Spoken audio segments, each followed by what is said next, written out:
అందరం కూడా అక్కడ తీసుకొచ్చి ఉంచాలనేది ప్రభుత్వం ఉద్దేశం. వాళ్ళ జీవనోపాధులు మెరుగుపరచాలనేది is one of the major planks of Musi river front. Secondly, ఉమ్మడి పట్టాలు అన్నారు, నా దగ్గర కూడా వచ్చాయి.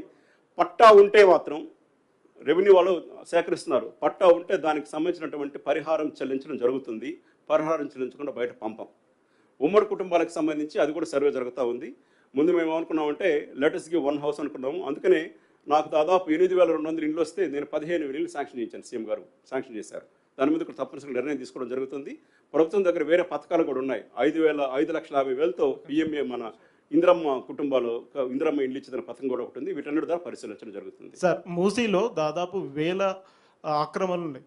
నార్సింగి, మంచిరేవుల దగ్గర దాదాపు 10 అంతస్తుల బిల్డింగ్లు కూడా అక్కడ నిర్మాణం చేస్తున్నారు. అక్కడ ఎక్కడ కూడా మార్కింగ్ చేయలేదు. కేవలం కొన్ని బస్తీల ప్రాంతాల్లో మాత్రమే మార్కింగ్ చేశారు. వాళ్ళకి ఏమైనా అవగాహన కల్పిస్తారా? వాళ్ళకి ఏమైనా మార్కింగ్ పెడతారా? ఏమైనా నోటీస్